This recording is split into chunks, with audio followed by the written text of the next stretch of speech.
tastes like candy. He never wanna play me. Blaise Moet what they name me. And I'll never let no bitch shake me. Bottoms up with no chaser. These other hoes you fucking with basic. It's your girl Blaise Moet. Welcome to Moet Gets Me Talking, where we pop the cork and let the conversation flow. As always, if you're new here, I hope you stay. And of course, if you're a subscriber, welcome back. Thanks again for subscribing. And as always, like, comment, and subscribe. That way I can keep this type of content coming to you. So we're going to be talking about Married at First Sight, Season 18, Episode 7. Let's get into it. I want to David and Michelle because honestly, I'm so exhausted with them. But we have to talk about this. I love Dr. Pia. We have to talk about how she really got to the nitty gritty with Sourpuss. Don't get it twisted with that. Like it's for us. Do you remember the things? Okay, so what he was just saying was like, he was like, oh, at the wedding day, you said that you don't like for me to smoke cigarettes. It's gross. So since then, I have never smoked a cigarette. And then she goes to say, well, I don't want you to change everything about yourself. Girl, you literally said, oh, I want, somebody who's going to basically change. Basically she said, I want you to do certain things. But then when you do it, you say, oh, I don't want you to change. That's very ass backwards. And that's very confusing. Like if you have an expectation of somebody and then they fulfill that expectation, don't then turn around and say, oh, I don't want you to change everything about yourself. It's like Michelle is so ag. I want her off this show so bad. I just want them to stop their relationship. Like, I don't think David needs any more mental abuse and like verbal abuse. Like, I just feel like she is so negative. And if he looked the way she looked and didn't live with his parents, then they wouldn't have any of these issues they're having. I think I asked for success, confidence. I wanted someone to like meet You my never lifestyle. said that in the interview. Meet your lifestyle. If that's what I'm leaving out, because I see the wheels spinning. When we met, you'd said, well, I mean, so long as the goal is for my future husband to move out of the house. Play the clip. To this notion about wanting to buy a house. Yeah. How would you feel about if you have a husband who also has that same goal, but like right now maybe they're living at home to save money for that house? Oh, like with their parents? Uh-huh. Ooh. We're not spending the night at your parents' house, right? Right, what if it's like, okay, I was doing this because I was single, but now that we're married, let's go get that house, girl? Well, yeah, that's great. But I was just curious if maybe things changed since you originally met with us? I mean, I'm 38. Like, I don't think it's attractive for someone my age or around my age to live at home. That doesn't like, I've asked for reasons why. I'm kind of getting why not. I choose to do that. So I think if there was like, I had like a better understanding of the why, maybe, but I still think I would not be attracted. Like if he came up to me and like met me like on the street or something and like that, I would probably never talk to him again. That was harsh. Yeah. What was the why? I'm never home. I have my own place down there, 2 bedrooms, a kitchen, bathroom, and so forth. I'm very close to my family, but it's not that mama's boy. Like I'm eating their food. I buy my groceries. I give them rents. I paid off my car 4 months earlier. Still paying off student loans. So I mean, financially for me, I think that I was making the right decision for myself at that time. And obviously, I can move out. I have that stability. I'm able to. Did you understand his why? I get it. I just don't think it's attractive. Why? Why is that not attractive? Tell me what's not attractive. Because I have like worked my butt off to be where I am, and I wanted someone to like was my equal, like my counterpart. I just wasn't expecting to be married to someone who lives at home. I know that's me, but I feel bad keep harping on it. We've harped on it a lot, by the way. But his parents are not taking care of him. You understand that? I don't know that, but yeah. Okay, so now we're getting to it. You feel as though him staying at home is that he's living under his parents' house, under his parents' rule. Mm-hmm. Like, I don't want to sit here and be Here like, the waterworks. you live at home with your parents, like, gross. Like, that's not my intention here, but I feel like that's what I'm doing. I feel like I had higher expectations, and I'm disappointed and I'm mad at myself for not, like, verbalizing those. Like, I had high hopes for this marriage, and it's disappointing. That's all. Are you giving up already? Yeah, because that's what That's what I'm hearing, yeah. I love Dr. Pia. I'm not gonna lie. Dr. Pia will get to the nitty gritty. I'm so tired of talking about this man living with his parents, but I don't know. I I see both sides. I just think that when you sign up to be married at first sight, you didn't sign up, like, if you was out here finding this person on your own, then yeah, have that expectation, but you signed up for a show, so they had to pick from people that you were compatible with, but they had to pick from us, like a group of people who actually signed up for the show. So you have to also remember that too, that the same way you have your reason for signing up for the show because of whatever reason, you're single when you're 38, there's a reason for that. He's 32 and he's single, and there's a reason for that. So that's why, you know, when they try to pick the candidates, they try to pick someone who has not so much baggage, you know, and I don't know. They probably were being messy when they picked David. But at the same time, being 38 and living in like your parents' basement apartment is like probably not the worst thing that could happen. Like, he doesn't have kids. He was never married before, so he has no kids. He's not divorced. He has his own car. He has his own place to stay. I mean, I don't know. I just think it ain't as bad as some people be out here. So let's get into it where, I think this is where, sorry guys, it's a bug flying over the net. Get on. Okay, let's get into it where, I think this is where we see her apartment. I think they show us her apartment first. So let's see where that is. I cannot find that video, guys. Oh my gosh. See, it's about to fly in my mouth. I'm sorry. That's crazy.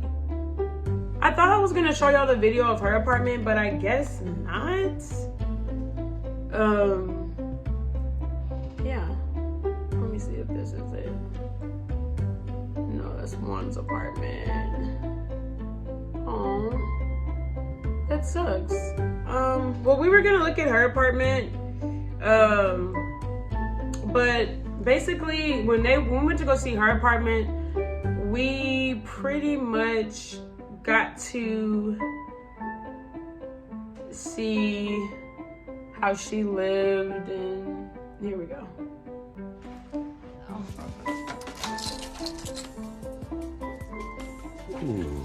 So yeah, this is where I live. That's Trixie. Hey, Trixie. It's pretty small, but kitchen, living room. That's all you need sometimes. Yep. And then my bedroom is in here.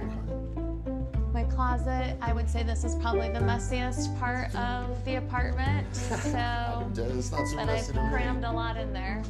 So then when I work from home, I work in this little corner. At least you're looking outside. Yeah. Yep. I like made quite a bit of friends in this building, so everyone says I'm like the woman in the window, like watching down on people.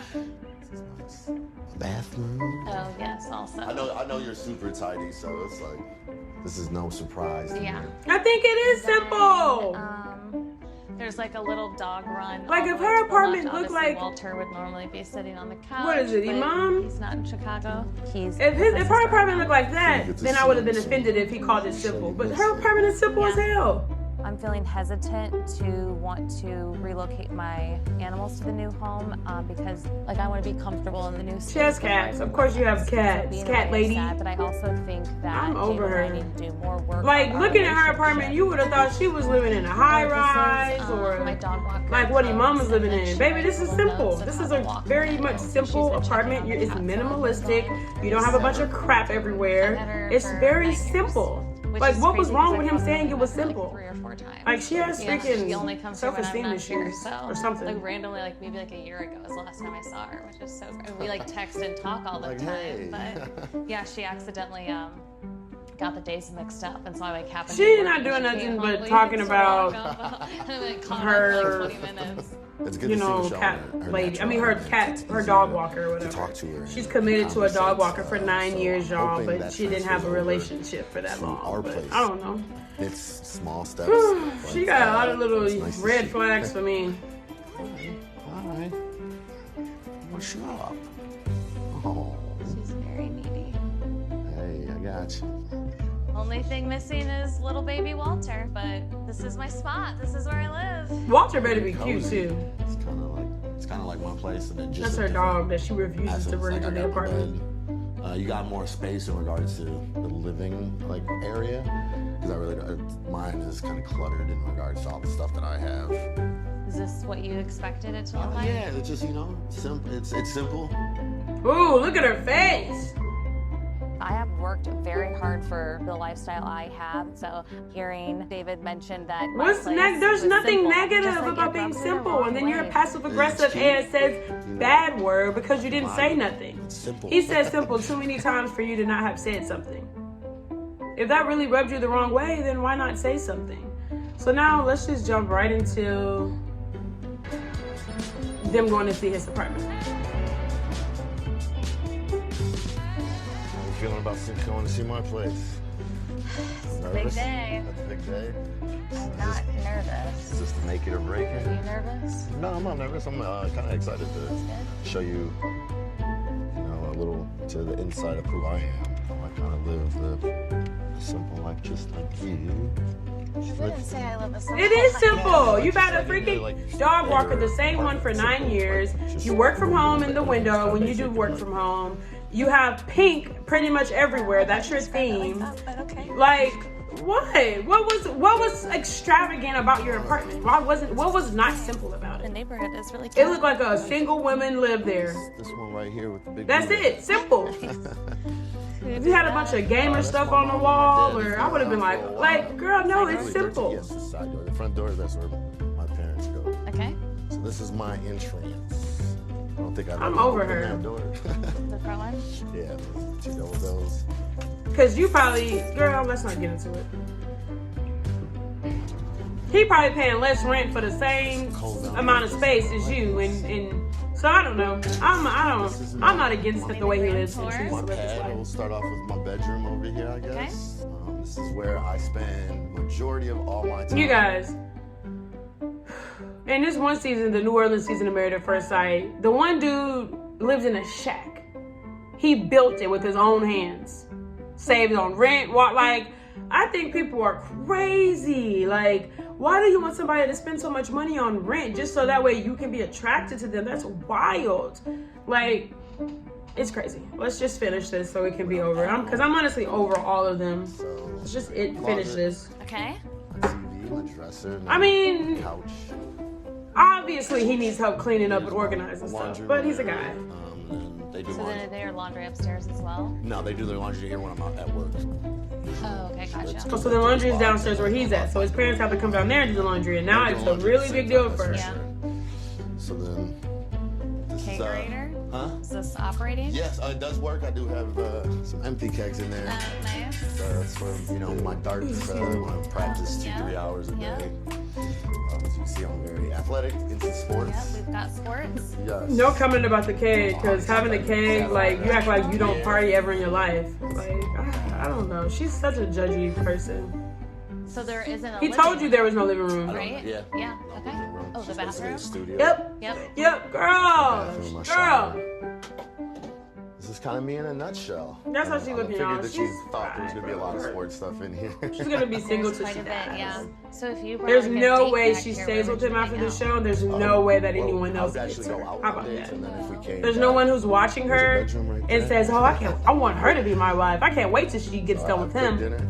I've sat at that table, but I haven't been in 3 years, so You've only been here for 8 months though, so. I haven't been dating anybody. You're Yeah, really because close people with? have sex. They meet people on apps and they bring them back to have sex. Is that weird to you? I mean, I was talking to people, but not dating anything serious or was going to go to the next level. Like, my blood be running hot sometimes with these people. I be having to. Got it. Girl, I really wanted we're to feeling give so him bad the that people have to belt, deal with but people like it's that. Very college frat boy vibes. There's a kegerator. Having a in the middle of the kegerator does not hallway. mean It's college. very Adults 20-year-olds, use kegs. Not a 36. Bars have kegs. Living quarters. So now that you've seen my place and how I live, I mean, does that change anything on how it's mine or? I'm just. I still feel the same. Okay. I just had to ask. Yeah, I don't. I think it's what I expected. Okay. And what Right, what was it? expectation? That you live in Oh, your okay, parents' cool. basement. Okay. So you don't consider Right. this a studio or an apartment? Like, 'cause if someone else lived upstairs, like if it wasn't my parents, Then they would come down here Yeah. and do their laundry. Actually, that's a thing. places Like, like, that. like random people that you don't know would come do your laundry. There's different types of Yeah. living And situations. I totally agree with him on this. I'm so glad that he gave her a pushback on that, because y'all, that's what's been running me hot forever. And honestly, I'm done with this whole episode after this. But there are so many different type of roommating situations. And so to me, it makes me curious, what if those were roommates that lived above him? Would you still be this judgmental? Because when you have a roommate situation, y'all both split things the way that y'all split them, whether it's whatever. You pay lights, I pay water, we split rent, whatever it is. And in certain situations, the laundry situation might be a shared space, right? So I don't know. I feel like if his parents didn't live up there and that basement apartment was set up the way that it was, and that, you know, the roommates were someone you can trust to come down and do that laundry, I just don't think that that's weird. Especially if that's your friend. Maybe y'all went to college together and y'all moved in together. Oh, we're gonna live together until we both get married. That way we save money on rent. Like, I don't know. I just think she's so judgmental. I think that there's like no piece of her that can step outside of her little world to like think like, oh, people do live like this. Some people like their parents. It's not a negative thing. Like, to still live with your parents, it's not like you're living with them and you have no actual like responsibilities. Like, you're still paying rent, you're helping them pay down their mortgage, which is a good thing. That's a positive thing. I mean, hell, you don't know when his parents pass away or whatever, that house could be getting passed down to him. So him helping pay off that mortgage and keeping that house steady could be helping him and whoever he's married to with their future plans of maybe eventually moving in there and renovating it. And like, I don't know, I just think that she's so close-minded that is crazy. And I mean, it's not so crazy because you're 38 and you're single with cats and a dog in this very small apartment. You don't own your own home. Maybe if you were able to go live with your parents and save up money, maybe you could have a house at this big age. You're 38. He could be judging you because, hey, you've lived on your own for this long. Why don't you have a house? Why don't you own something? So yeah, I'm totally over her. So yeah, that's it. I'm over it. I'm done. Again, this is Blaise Moet, and this is Moet Gets Me Talking, where we pop the cork and let the conversation flow. I know a lot of people don't really agree with me and a lot of stuff I say about them. A lot of people say, oh yeah, Michelle, she's right or whatever. You know, she shouldn't have to deal with a man who is like, y'all grow up. Because if you was wise, you would be like, oh, babe, save money. What? Like, I don't get that. So that way, when y'all do buy a house, it could be a nice house. It could be whatever. Y'all could already have half the mortgage. Like, I don't understand why people are so superficial that they think that just because you're living with your parent, that you're actually just living off your parent. Because that's a different thing. Baby, if you live at home and you don't got no job, you don't got no car, you don't have anything, you're not going to school, you're not doing anything. You're just literally waiting for your mom to make you breakfast, lunch, and dinner, waiting for your mom to wash your clothes, waiting for your mom to clean. That's a whole different vibe. That's living off your parent. Living with your parents, they brought you here. They the only reason you in the world. Why you can't live with them? What's wrong with that? Like, y'all are weird. Y'all are giving so weird. And Michelle, it gives that you don't like your parents. Because everybody can't live with their parents. They be, I'm 18, I'm out the door. So I think that she's low-key envious of his relationship with his parents, that they allow him to still live there and pay rent. I think that she's a jealous person. Because how much you paying for that little tiny apartment that you got? And you live in that place for 9 years. Paying rent for 9 years. Imagine if you was able to do what he do it for 9 years. I bet you would be able to buy a house by now. So we're over her. We're over them. Remember, like, comment, and subscribe. And I'm going to keep giving you guys these videos very much unfiltered, my real-time reactions. So please stay tuned. More coming. The next episode drops next week. So please, you guys, stay tuned. We have so much to unpack about this season. So far, I don't see any of these couples saying yes on decision day, and this is episode 7. So please, in the comments, you can make me change my mind. Change my mind, please. But as of now, none of them are staying together. If you made it this far into the video, that means you like it here. So please, like, comment, and subscribe. Follow me on all my other platforms. And as always, yours truly, check it out. Stop bothering me. Stop wasting my time. You mean nothing to me. I can't even lie. Stop bothering me. You're not worth my time. You mean nothing to me. Stop bothering me. Stop wasting my time. You mean nothing to me. I can't even lie. Stop bothering me. You're not worth my time. You mean nothing to me. I pity the fool that try to run up. I will damage your fashion.